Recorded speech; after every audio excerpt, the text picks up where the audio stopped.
आज जो हम लोगों का सेशन है वो है एमआरआई के बारे में और अल्ट्रासाउंड के बारे में। हम लोगों ने कल डिस्कस किया था इन चारों फील्ड्स को वन बाय वन। तो एमआरआई वो फील्ड है जिसमें आपकी ना रेज यूज होती है ना कोई और चीज, बल्कि इसमें मैग्नेटिक फील्ड यूज होती है। ठीक है, मैग्नेट्स, बड़े बड़े मैग्नेट्स यूज होते हैं। वो मैग्नेट्स इतने बड़े होते हैं कि एमआरआई के जो रूम है उसके इर्द गिर्द, मतलब जहां पे अंदर स्कैन रूम है, वहां पे आप अपने ये मेटेलिक कोई भी चीज लेके नहीं जा सकते। उसकी वो जो बोर है एमआरआई मशीन में, आगे आपको दिखाऊंगी, वो इतनी स्पीड से उस चीज को अपनी तरफ खींचती है कि वो फिर जो है इस तरह से फिर इंजरी होने का खतरा होता है। ठीक है, इसलिए यहाँ पे जो भी चीज यूज की जाती है, लेट्स सपोज कोई पेशेंट है और वो ऑक्सीजन सिलेंडर पे है और उसका एमआरआई करना भी जरूरी है, तो उसका वो जो ऑक्सीजन सिलेंडर है वो भी फिर एमआरआई सेफ यूज किया जाता है। व्हील चेयर एमआरआई डिपार्टमेंट के अंदर होती है, एमआरआई सेफ वो यूज की जाती है। स्ट्रेचर एमआरआई सेफ वो यूज किए जाते हैं। तो अगर कल को कभी भी आपके किसी रिलेटिव का कोई एमआरआई वगैरह हो तो आपने उसको ये गाइड करना है कि आपकी कोई मेटेलिक चीज आपकी बॉडी में भी ना हो। लाइक कल हम लोगों ने जैसे पेस मेकर देखा था, तो जो पेस मेकर वाले पेशेंट्स होते हैं, अनलेस कि वो एमआर कंपेटिबल हो, ठीक है, क्योंकि वो भी होती हैं डिवाइसेस, कुछ मेटल्स जो होती हैं वो एमआर कंपेटिबल होती हैं, आयरन नहीं होता वो। ठीक है, तो वो नहीं कर सकते उनका एमआरआई। जिनकी मैंने आपको बताया था नी जॉइंट रिप्लेस हुआ हो, लेग प्रोस्थेसिस हो, मेटल की कोई भी रिप्लेसमेंट हो, अगर स्टेंट भी डले हुए हैं, कार्डियक स्टेंटिंग भी अगर हुई है, तो उसके लिए भी पेशेंट्स जो हैं उनको अपने जो डॉक्टर है, चाहे 10 साल पहले आपने जहां से करवाया, 15 साल पहले करवाया, आपको उनसे फिटनेस लेनी होगी। अगर वो अलाउ करेंगे कि आप एमआरआई करवा सकते हैं तो फिर आपको एमआरआई करवा करवा लेंगे आप। वरना वो उससे हीटिंग प्रोड्यूस होती है, एमआरआई जो है उस मशीन में लेटे हुए हीटिंग प्रोड्यूस होती है और फिर बर्न हो जाते हैं। ठीक है, हालांकि इसमें इमेज जो है मैंने आपको कल भी बताया था कि वो बनता है वाटर मॉलिक्यूल से। तो यहाँ पे है ये बिल्कुल सेफ। लेकिन अगर आप अपना एक जो कह लें कि आपका बॉडी पार्ट है, वो भी अगर आप ओवरलैप कर देते हैं तो उसमें भी हीट प्रोड्यूस होना शुरू हो जाती है, क्योंकि न्यूक्लियाई फिर आपके उस जो मैग्नेटिक फील्ड है आपकी बॉडी के अंदर, जो हाइड्रोजन न्यूक्लियाई हैं, वो उसके साथ अलाइन नहीं हो पाते और इस वजह से फिर बर्न हो जाता है। इसलिए हमेशा पेशेंट को ये एडवाइस किया जाता है जब वो अंदर लेटा होता है कि अपने हाथ अलग रखें, टांगे ऐसे टांगों के ऊपर चढ़ा के ना रखें या हाथ दोनों आपस में पकड़े ना, वो हमेशा सेपरेट रखवाए जाते हैं। उसकी रीजन ये होती है। ठीक है, तो नंबर वन आपने, फिर डेंटल इम्प्लांट वगैरह, अगर जो है जिनकी वो होती है ब्रेसेस वगैरह लगे होते हैं, वो भी उनको रिमूव करवाने पड़ते हैं। अगर जो कुछ ने जो फिलिंग करवाई होती है उसके लिए आपको जो है वो लेनी पड़ती है क्या कहते हैं उसको, फिटनेस लेनी पड़ती है। ठीक है, फिर कुछ फीमेल्स के केस में जिनका अगर पेल्विस का स्कैन हो या लंबोसेक्रल स्पाइन का स्कैन हो और वो चाइल्ड बेयरिंग एज में हो, तो आपको पता है कि डिफरेंट तरह की जो आईयूडीज हैं, इंट्रायूट्राइन डिवाइसेस जो हैं, वो प्रेगनेंसी को रोकने के लिए जो यूज की जाती हैं, वो भी कॉपर की है, इस तरह की बनी हुई होती है। तो आपको वो भी रिमूव करवानी होती है पेशेंट की। ठीक है, तो अगर आपके आजकल हमारी सोसाइटी में लोअर बैक पेन, हमारे यहाँ जो रेडियोलॉजी डिपार्टमेंट है हमारा में हॉस्पिटल में, हमारे पास लंबोसेक्रल स्पाइन के केसेस बहुत ज्यादा आते हैं। और वो जितने ये वर्किंग वाले हैं, ठीक है, ज्यादा देर बैठे रहना है, ठीक है, चलना फिरने वाला काम बहुत कम है, या फिर वो जो घरों में काम करते हैं और ज्यादा देर खड़े रह के काम करते हैं, ठीक है, यानी कि पोस्चर एक तरह का नहीं रखते, तो लंबोसेक्रल स्पाइन के केसेस बहुत ज्यादा आते हैं। तो उस केस में जो फीमेल्स हैं उनको अपनी वो जो आईयूडी है, इंट्रा यूट्राइन डिवाइस, जिसको कॉपर टी कहते हैं, वो रिमूव करवानी होगी। ठीक है, ये जनरल चीजें हैं जो आपको पता होनी चाहिए एमआरआई की सेफ्टी के हवाले से। फिर एमआरआई में जब हम लोग पेशेंट की पोजीशन करने जाते हैं तो हम लोगों के ये जो स्कार्फ के ऊपर हमने हिजाब पिन्स लगाई होती है, ये जो हमारा मैग्नेट है वो खींच लेता है इनको। जब हम उसके करीब, ये वॉच वगैरह आपने पहनी हो, मोबाइल आपका खराब हो जाता है अगर आप अंदर ले जाते हैं मैग्नेटिक फील्ड में, वो भी अलाउ नहीं है। ठीक है, तो इसलिए हमें बहुत सख्ती से पेशेंट्स को जो है वो देखना पड़ता है और उनको समझाना पड़ता है। एक बार हमारे यहाँ जो हॉस्पिटल है यहाँ पे ये केस हुआ था कि जो ऑक्सीजन सिलेंडर था वो पेशेंट ने देखा नहीं, वो दूर से आके जो बोर था, मैग्नेट था, उसमें फंस गया था। फिर इसमें वो निकालना कोई आम वो नहीं होता कि मैग्नेट के साथ से आपने बस मशीन शट डाउन की तो आप उतार लेंगे, नहीं। मशीन शट डाउन भी हो तो वो मैग्नेटाइज रहती रहती है, फिर मुकम्मल उसको डीमैग्नेटाइज किया जाता है। ठीक है, और वो फिर मशीन जाया हो जाती है। फिर वो बहुत मुश्किल से ट्रक के साथ उसको खींच के दीवार को तोड़कर फिर उस सिलेंडर को रिमूव किया गया था। तो एमआरआई की सबसे मेन सेफ्टी है कि किसी भी किस्म की कोई मेटेलिक चीज ना हो। दूसरा, ये प्रेग्नेंट पेशेंट के लिए बिल्कुल सेफ है, इसमें किसी किस्म का कोई उस लिहाज से इशू नहीं है। ठीक है, ओके। तो एमआरआई की मशीन जो है वो दो तरह की हो सकती है, एक ओपन एमआरआई होते हैं और एक क्लोज एमआरआई होते हैं। ठीक है, जो क्लोज वाले एमआरआई होते हैं उनकी जो स्ट्रेंथ होती है, आपको पता है मैग्नेटिक फील्ड की स्ट्रेंथ जो है वो टेस्ला में मेजर की जाती है। ठीक है, तो वो 0.5, 1, 1.5 और 3, इतने टेस्ला की ऐसे मशीनें होती हैं। तो ये जिस तरह हमने सिटी के स्लाइसेस की बात की थी कि जैसे जैसे नंबर ऑफ स्लाइसेस जो हैं वो बढ़ते चले जाते हैं, इसी तरह से आपका जो क्या कहते हैं, जैसे जैसे नंबर ऑफ स्लाइसेस बढ़ते चले जाते हैं, पेशेंट का जो कंट्रास्ट है, इमेज कंट्रास्ट, वो अच्छा होता चला जाता है। तो एमआरआई के केस में जितनी आप एमआरआई की फील्ड स्ट्रेंथ जो है वो बढ़ाते चले जाते हैं, 0.5 से 1 पे मूव करते हैं, 1 से 1.5 पे मूव करते हैं, फिर 3 पे मूव करते हैं, तो उसका इमेज उतना कह लें कि अच्छा और अच्छी डिटेल के साथ आपको नजर आता है। ठीक है, तो जो कम फील्ड कह लें होती है 0.5 वाली, वो ओपन एमआरआईज होते हैं, और बाकी जो क्लोज वाले होते हैं वो हाई फील्ड वाले होते हैं। ठीक है, उनकी मैग्नेटिक स्ट्रेंथ ज्यादा होती है, और ये इसका जो स्ट्रक्चर है, जो क्लोज एमआरआई है, वो हमारी सीटी स्कैन की मशीन से मिलता जुलता है।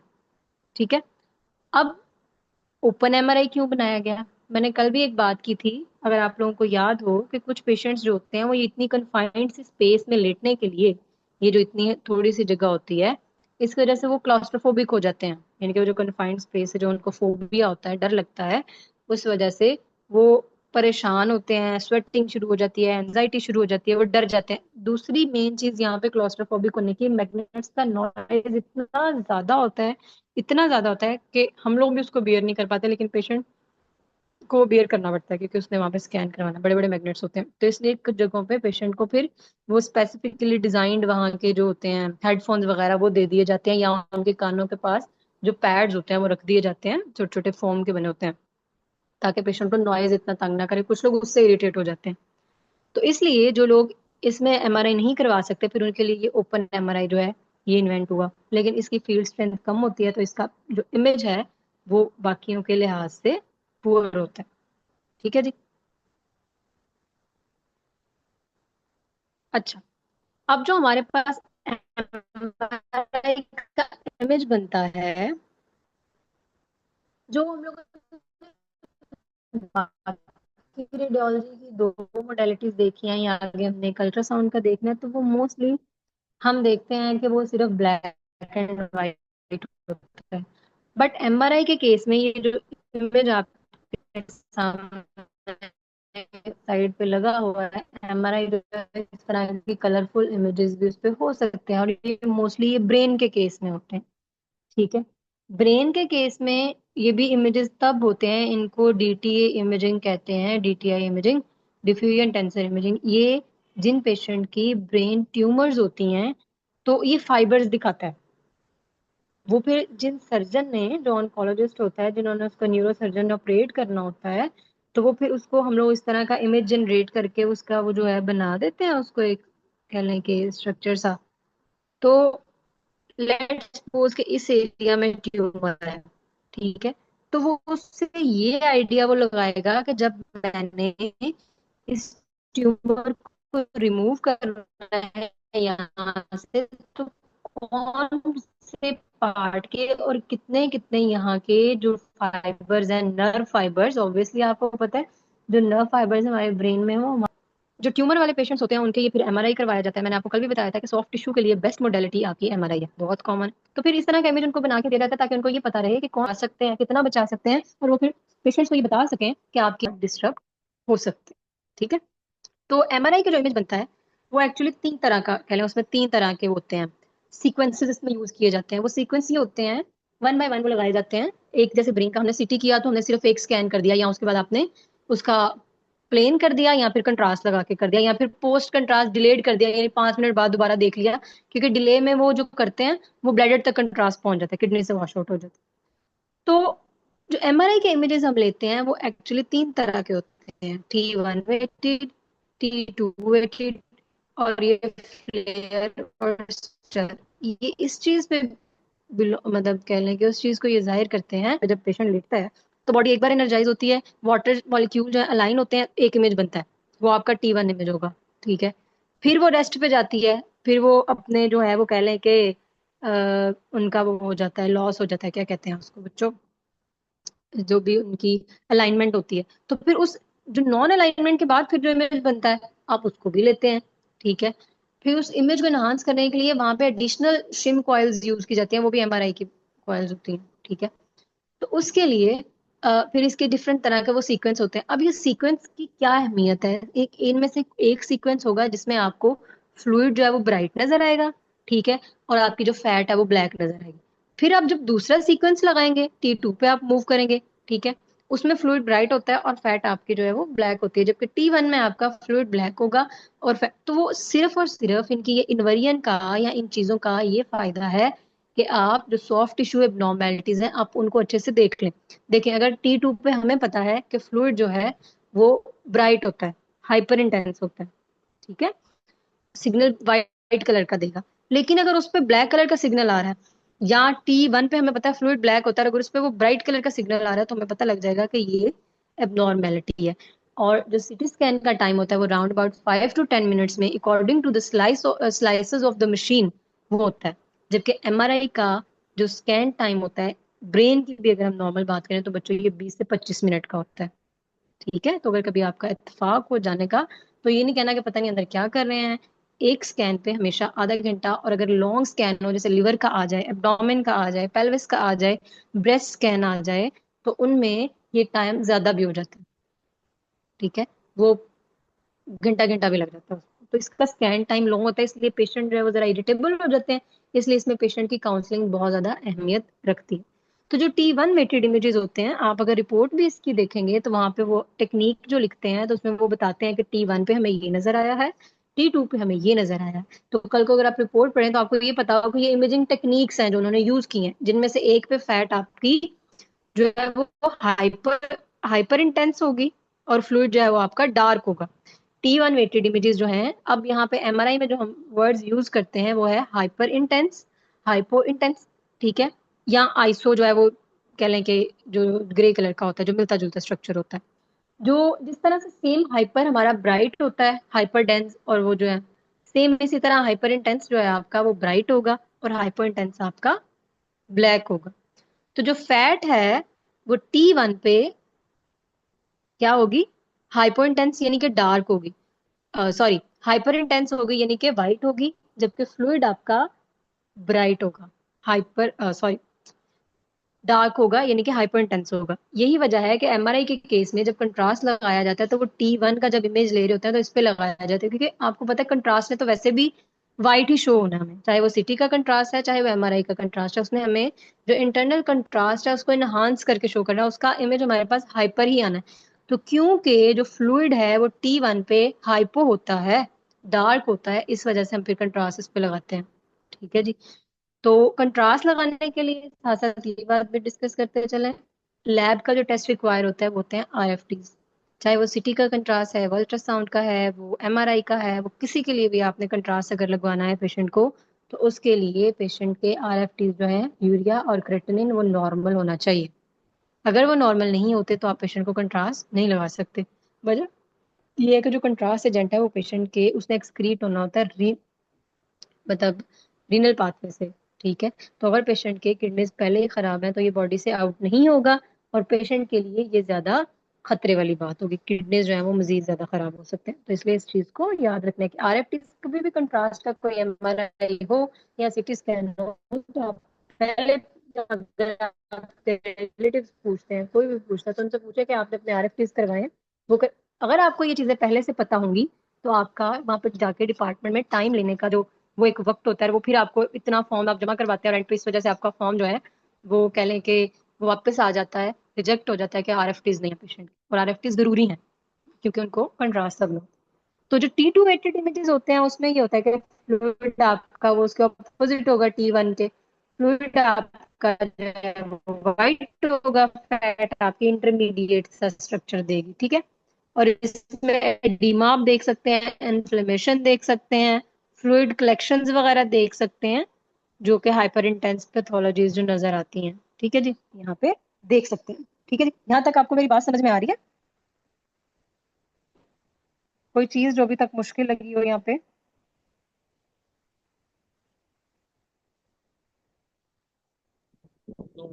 ओके। जो ब्रेन के कुछ केसेस होते हैं वहां पे फ्लेयर के इमेजेस यूज किए जाते हैं, फ्लेयर या स्टर, जो शॉर्ट T1 इनवाइजन रिकवरी होता है, ठीक है। क्योंकि ब्रेन में जो फैट होती है उस सिग्नल को उसने सप्रेस करना था, तो फिर फ्लेयर के इमेजेस हम यूज करते हैं उसमें, ठीक है। जो फ्लेयर है वो फ्लूइड एटेन्युएशन जो है इनवाइजन रिकवरी है, जो कि वाटर के सिग्नल को पहले सप्रेस करेगी और लियन जो CSF के पास है उनको विजिबल कर देगी। और अगर उसी के साथ आप स्टर लगाते हैं तो वो आपकी जो फैट का सिग्नल है उसको सप्रेस कर देगी। यानी कि हम ये यूज इसलिए कर रहे हैं कि हमें जो हमारी लियन है, सॉफ्ट टिश्यू लियन, वो एनहांस होके मिल जाए, ठीक है। तो ये 3 तरह के जो लिखे हो सकते हैं। इसके बाद एडिशनल भी होते हैं, प्रोटोन डेंसिटी, फैट सेट, ये सब उसमें होते हैं जो ज्वाइंट के केसेस में होते हैं, लेकिन आपके लिए सिर्फ जनरल।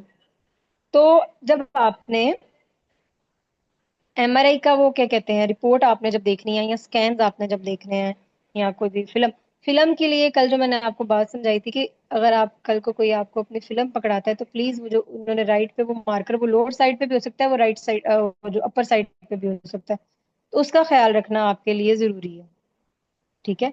उसको देखते रहें, उसको देख के तो फिर आप उसकी ओरिएंटेशन पकड़ सकते हैं, एटलीस्ट आप किसी के सामने फिल्म तो सीधी पकड़ सकेंगे। जो मैंने पिक्चर भेजी थी वो उल्टी पकड़ी हुई थी उन्होंने, ठीक है। तो इस तरह तो स्ट्रक्चर ही बिल्कुल जो है वो उल्टे हो जाएंगे, आपको नजर ही नहीं आएंगे।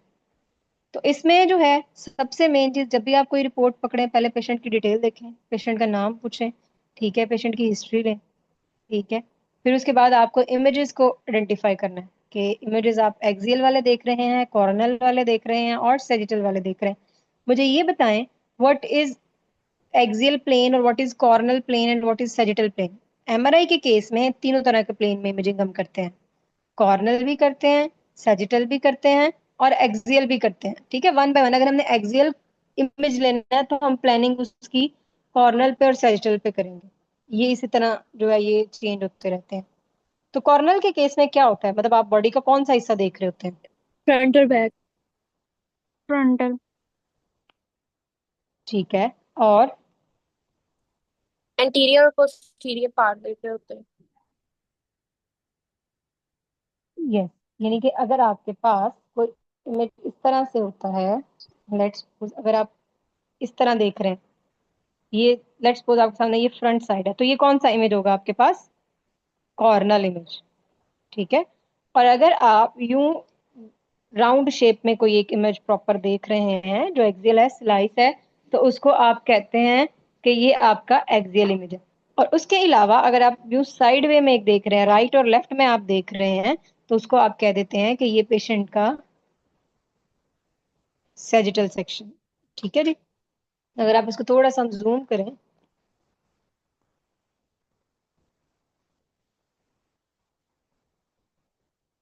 यहाँ पे आप अगर आप देखें तो ये जो नजर आ रहा है ये कौन सा सेक्शन होगा? मैंने आपको बताया था, जो राउंड राउंड सा नजर आएगा हमें, वो क्या होगा? एक्सियल। एक्सियल। और ये जो राइट और लेफ्ट में नजर आता है वो क्या होते हैं? सैजिटल। सैजिटल। सेजिटल, ठीक है। यहाँ पे भी कॉर्नल वाला सेक्शन नहीं है, वो बिल्कुल स्ट्रेट होगा, ठीक है। हम आगे इसको देखें।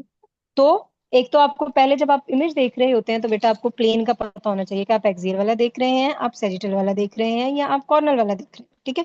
फिर उसके बाद आपको एनाटॉमी का पता होना चाहिए। अब ये इमेजेस हैं, अगर आप इन पे गौर करें तो ये किस चीज का इमेज आपको लग रहा है? ब्रेन।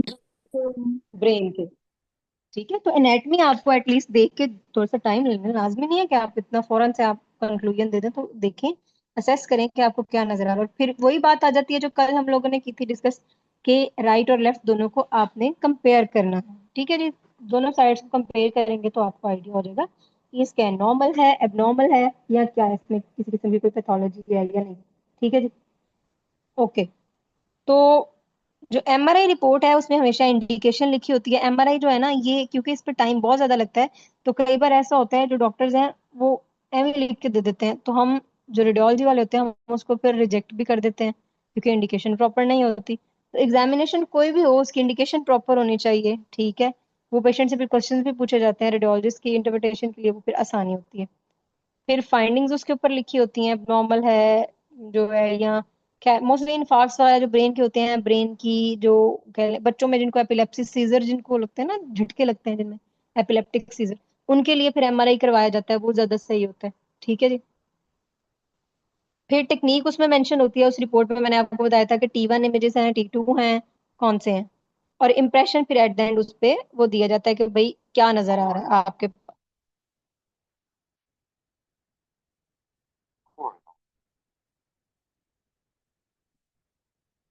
अच्छा जी, एमआरआई की जो टर्मिनोलॉजीज हैं उनमें आपके पास आ जाता है हाइपर इंटेंस, ठीक है, जो सिग्नल की इंटेंसिटी के लिहाज से होता है, ठीक है। फिर आ जाता है हाइपर इंटेंस, फिर आ जाता है आइसो इंटेंस। हाइपर इंटेंस वो होता है कि जो कि रेफरेंस टिश्यू से डार्क होगा, जिसका सिग्नल कम होगा, ब्लैक होगा। हाइपर इंटेंस वो होता है जो कि रेफरेंस टिश्यू से ब्राइट होता है, ठीक है जी, वाइट होता है। और आइसो इंटेंस वो होता है कि जिसकी सेम वो ग्रे स्केल में इमेजिंग जिसकी हो रही होती है, ठीक है जी।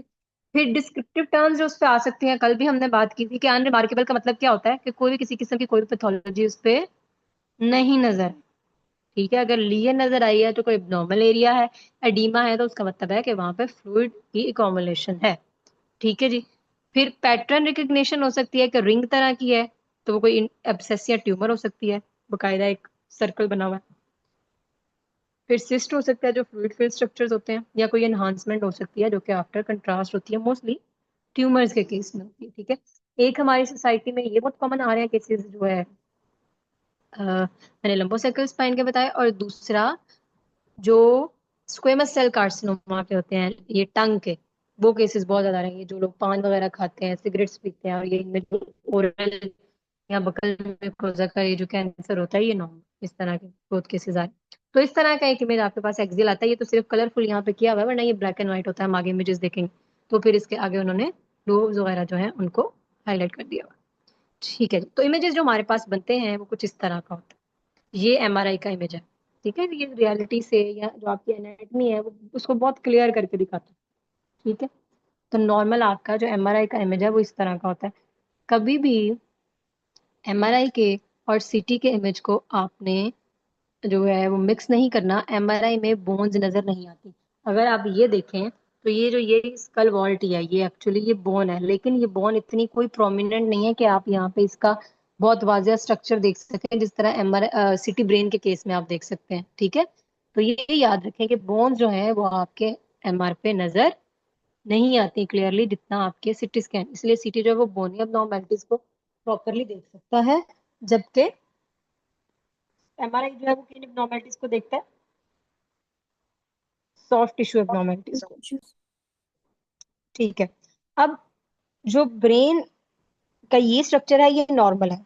जब हम यहाँ पे स्ट्रक्चर देखेंगे ये वाला, क्या ये आप लोगों को नॉर्मल लग रहा है? No ma'am.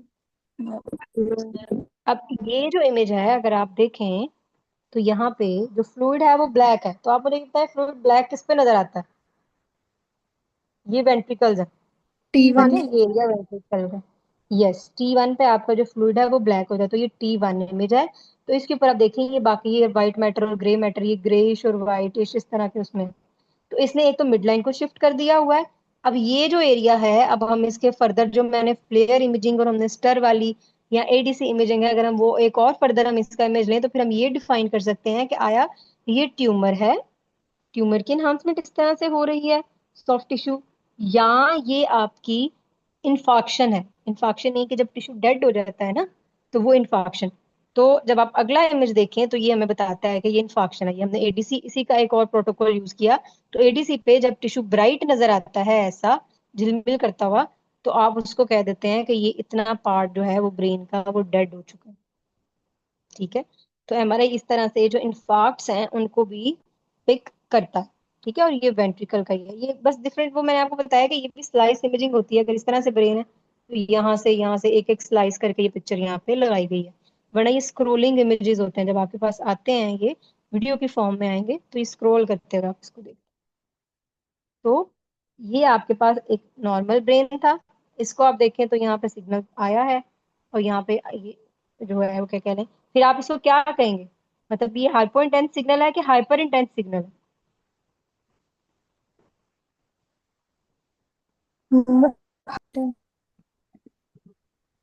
ये कौन सा सिग्नल है, हाइपर है या हाइपो है?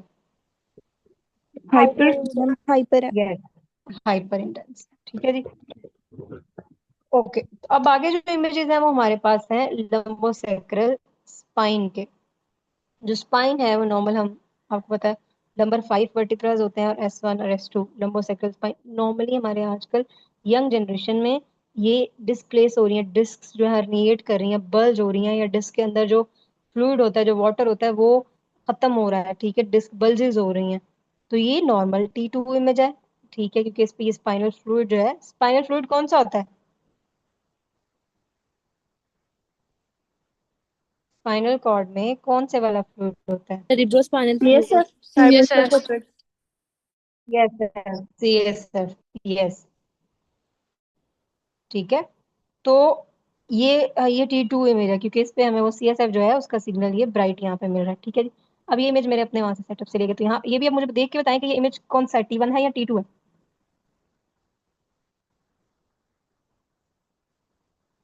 ये आपकी जो है ये डिस्क है, ये वाली। तो मैम डिस्क इसमें में क्या होता है? फ्लूइड ब्राइट है। ब्राइट है, तो फ्लूइड फिर ये इमेज कौन सा हुआ? T2। T2, yes. अब ये देखें आप कि इसमें से कुछ जो है इसमें बिल्कुल नजर नहीं आ रहा है, इसका मतलब है कि ये डिस्क खराब हो चुकी है। इसमें भी नहीं नजर आ रहा, और अगर आप ये देखें बेटा कि ये स्पाइनल कैनाल है, तो यहाँ पे ये थोड़ा सा डिस्क का पार्ट बाहर को आया हुआ है। दिस इज डिस्क बल्जिंग, ये यहाँ बिल्कुल डिस्क खत्म हो चुकी है L5S1 के लेवल। तो ये चीजें इनमें पेशेंट में सिवियर लोअर बैक पेन होती है, पेशेंट से झुका नहीं जाता, पेशेंट से कोई काम नहीं होता। तो आपके ये अगर आपके पेरेंट्स में ये सिम्टम्स हैं, तो उनको जो है वो फौरन आप किसी भी पेन मैनेजमेंट वाले या उनको आप चेक करवाएं, क्योंकि आजकल ये बहुत ज्यादा कॉमन हो रहा है, ठीक है जी। अच्छा, तो फिर यहाँ पे इसी को थोड़ा सा हमने वो कर दिया है कि ये नॉर्मल डिस्क है। नॉर्मल डिस्क होती है वो थोड़ी थोड़ी मोटी होती हैं, ठीक है। फिर ये नॉर्मल है, और यहाँ पे डीजनरेटिव चेंजेस आ गए हैं, वर्टिब्रा में भी आ गए हैं चेंजेस, और नीचे जो डिस्क स्पेस है वो तो बिल्कुल ही आप देखें कि वो खत्म हो चुकी है, ठीक है। तो ये भी इमेज कौन सा है? T2, 1। ठीक है। एक्सक्यूज मी मैम, ये सॉरी, तो बोनी स्ट्रक्चर नहीं है। T2। आप देखेंगे बोनी स्ट्रक्चर है, लेकिन यहाँ पे ये इसके आपको वर्टिब्रास वाइट नजर आ रहे नो। हैं? यस। तो इसमें सिर्फ हम लोग देखते हैं इसके नर्व रूट्स को, उसके लिए हम एलएस स्पाइन करवाते हैं, क्योंकि यहाँ से नर्व रूट हमें पता लगता है। दूसरा ये स्पाइनल कैनाल हमें पता लगती है कि ये जो हमारा थीकल सैक वगैरह है, ये इंटेक्ट है या नहीं है, या इनके जो है वो किसी किस्म का कोई कह लें नॉर्मेलिटी तो नहीं, कुछ में स्पाइन की टीबी भी हो जाती है। तो फिर जैसे यहाँ पे डिजेनरेटिव चेंजेस इन्होंने लिखा ना, तो ये चेंजेस हम लिख देते हैं मोडिक चेंजेस होते हैं। यहाँ पे अगर आप देखें तो वो इसके ऊपर ब्राइट सिग्नल दे रहे हैं, ठीक है। तो अगर स्पाइन की टीबी वगैरह होती है तो वो इस तरह के डीजेनरेटिव चेंजेस होते हैं, तो वो हमें नजर आ सकते हैं, ठीक है जी। ओके, और ये है डिस्क बल्जेस जो मैंने आपको पीछे दिखाए थे। डिस्क इस तरह से बल्ज होके जो स्पाइनल कॉर्ड है उसको स्टिनोज्ड कर देती है, उसको नैरो कर देती है। जब वो नैरो हो जाती है तो फिर नर्व जो है वो डैमेज हो जाती हैं, और जो लोअर बॉडी पार्ट है या लेग्स हैं, वहां पे पेन शुरू हो जाती है। पेशेंट के लिए झुकना जो है वो कह लें कि मुश्किल हो जाता है, चलना मुश्किल हो जाता है, उठना बैठना। और ये हर्निएटेड डिस्क है, यानी कि डिस्क अपनी जगह से बाहर आ चुकी है, बल्जिंग डिस्क है। और हर्निएटेड, हर बल्जिंग जो होती है जो सिर्फ अभी हल्का सा बाहर को बल्ज निकला है, और हर्निएटेड है जो प्रोट्रूड कर सकती, बाहर निकल आती है सारी, ठीक है। अब हम देखेंगे एक रिपोर्ट MRI लंबर स्पाइन की। अब आप देखें, जो पेशेंट नेम वगैरह है वो तो हमने ऑब्सोलेट कर दिया है, क्योंकि पेशेंट की जो है वो प्राइवेसी होती है। तो यहाँ पे इन्होंने बताया जी कौन कौन से आपने, पहले तो एरिया आपने कितना लिया, L1 से लेके आपने S1 या S2 तक लिया, ठीक है। फिर उसके बाद आपने कौन कौन से आपने वो यूज किए हैं, T1 T2, या जो भी आपने इमेजेस टेक्निक यूज की है वो भी इसके ऊपर लिखी आती है वो ऊपर, ठीक है। तो एंड पे इंप्रेशन में उसने दे दिया है कि ग्रेड 1 एंटेरोलिस्थेसिस ऑफ L5/S1, जो ये होती है, इसका मतलब ये होता है कि नॉर्मल जो आपके वर्टिब्रास है उनकी ये होती है ओरिएंटेशन, ठीक है, एक दूसरे के अलाइन होते हैं। लेकिन ये लिस्थेसिस जो होती है ये इस तरह से कुछ हो जाती है, आगे पीछे मूव कर जाते हैं, ठीक है। और फिर उसके अलावा उसने बताया कि वहां पे कंप्रेसिव डिस्क बल्जेस है, वो एरिया उसने बताया। नॉर्मली मैंने आपको बताया कि L4 L5 L5S1 के लेवल पे होते हैं, जो मोस्टली जिनकी कॉन्टिन्यूस पेन होती है लेग्स लेग्स में, ठीक है। तो MRI की रिपोर्ट कुछ इस तरह से होती है। उसमें एक तो मेंशन किया होगा कि T2 इमेजेस हैं या T1 इमेजेस हैं या कौन से हैं, ठीक है। और उन्होंने जितने लेवल्स है ना, जितनी स्पाइन उन्होंने वर्टिब्रा जितने लिए हैं, वो सबको उन्होंने वन बाय वन एक्सप्लेन किया, L1 से L2 L3। फिर एक और चीज जो बहुत कॉमन है, अगर आप यहाँ पर देखें तो आपकी जो स्पाइन है ये इसका एक कर्वेचर है यूं, ये, ठीक है। अगर आपके बैक के मसल स्टिफ हो जाते हैं तो ये कर्वेचर यूं स्ट्रेट हो जाती है, ये उसको स्ट्रेटनिंग कहते हैं। स्पाइन की स्ट्रेटनिंग हो गई तो वो भी पेनफुल एक होती है, ठीक है जी। और इसलिए उन्होंने ऊपर जो लिखा हुआ है कि curvature of the lumbar spine is normal. कई बार ये जिनके नेक में बहुत ज्यादा पेन होती है उनका भी वो कर्वेचर जो है वो कह लें कि हो जाता है, स्ट्रेट हो जाता है, ठीक है। और मोस्टली जो हमारे यहाँ आजकल जो पाया जा रहा है वो इसी का होता है, ठीक है, लंबर स्पाइन का। ठीक है जी। अब ये कुछ 3 रिपोर्ट्स हैं, ब्रेन की है, फिर इंफाक्शन वाली है। नॉर्मल जो है वो उसको नॉर्मल ही देगा कि नॉर्मल साइज जो है, फिर कोई किसी किस्म की इंफाक्शन नहीं है, कोई किसी किस्म की स्पेस ऑक्यूपाइंग लेयर नहीं है। अगर आपके पास कहीं पे वर्ड लिखा हुआ है SOL, नो SOL, इसका मतलब है स्पेस ऑक्यूपाइंग लियन। स्पेस ऑक्यूपाइंग लियन का मतलब होता है ट्यूमर, कोई भी, ठीक है। तो जो SOL अगर कहीं पे आप लिखा हुआ देखें तो आपको ये पता होना चाहिए कि वो स्पेस ऑक्यूपाइंग लियन की बात हो रही है। तो वो कहता है इसमें किसी किस्म की कोई स्पेस ऑक्यूपाइंग लियन नहीं है। बेसल गैंग्लिया उसके जो हाइपोथैलेमाई है वो नॉर्मल है, पोस्टीरियर फोसा के स्ट्रक्चर्स भी ठीक है, ठीक है, अनरिमार्केबल है। तो ये नॉर्मल ब्रेन स्टडी। जब आप आगे देखें, जब जो हम लोगों ने इन्फाक्शन वाला देखा तो उसने कहा जी area of hyper intensity noted, फिर उसने रीजन मेंशन करना है कि किस रीजन में है। On T2 FLAIR images with corresponding diffusion restriction, जो मैंने आपको वो बताया था कि वो हाइपर इंटेंस, हमने जो पहला इमेज लिया था वो T1 वाला था, ठीक है। वो T2 ले लें या T1 ले लें, ठीक है। T2 पे आपको हाइपर इंटेंस सिग्नल मिला और फिर आपको वो जो DWI इमेज था जो मैंने आपको बताया था कि उस पर ब्राइट सिग्नल मिलता करता, सेकंड इमेज देखा था इंफाक्शन वाला, तो वो उसका DWI इमेज था, डिफ्यूजन रिस्ट्रिक्शन, यानी कि वो बॉडी पार्ट जो है, सॉरी ब्रेन पार्ट जो है उसको रिस्ट्रिक्ट कर रहा था और फिर हाइपर इंटेंस सिग्नल दे रहा था। तो ये इस तरह से फाइंडिंग्स लिखी होती है। तो वो कहता है कि फाइंडिंग्स आर, और फिर वो जो इस तरह से ब्राइट नजर आता है वो एक्चुअली एक्यूट इंफार्क्ट होता है, यानी कि अभी रिसेंट 24 आवर्स के अंदर अंदर वो ब्रेन का टिश्यू जो है वो डेड हो जाता है। फिर उसके बाकी जो मिड लाइन शिफ्ट प्रेजेंट है तो वो बता देगा। वेंट्रिकुलर सिस्टम अगर उसका नॉर्मल है, मतलब शिफ्ट नहीं किया उसने मिड लाइन को। मिड लाइन शिफ्ट का मतलब ये होता है कि जो आपका ब्रेन का स्ट्रक्चर होता है वो नॉर्मली इस तरह होता है, तो यहाँ पे वेंट्रिकल्स आपके पड़े होते हैं, ठीक है, दोनों के दोनों। ये सेरिब्रल हेमिस्फेयर्स होते हैं तो इन दरमियान में वेंट्रिकल्स होते हैं। कई बार ऐसा होता है जब यहाँ पे इंफार्क्ट हो जाता है तो ये जो वेंट्रिकल्स वाले आपके, कह लें कि जो वेंट्रिकल्स होते हैं आपके वो डिस्प्लेस हो जाते हैं, वो यहाँ पे आ जाएगा, इधर वाला नजर ही नहीं आएगा और इधर वाला डिस्प्लेस हो जाएगा। तो ये मिड लाइन शिफ्ट यहाँ पे आ जाएगी, इसको कहते हैं मिड लाइन शिफ्ट हो गई, ठीक है। तो एंड पे प्रेशन में वो आपको क्या देगा कि पेशेंट जो है उसको एक्यूट पैराइटल लोब का इंफार्क्ट है, ठीक है जी। फिर MRI की जो रिपोर्ट है वो पहले तो हम लोगों ने फाइंडिंग्स वाली देखी, तो नॉर्मल वाले की नॉर्मल अलाइनमेंट है वर्टिब्रा की, कोई लिथेसिस नहीं है, कोई किसी किस्म के वर्टिब्रा की मिस अलाइनमेंट नहीं है, डिस्क स्पेसिस नॉर्मल है, डिस्क बल्जिंग नहीं है,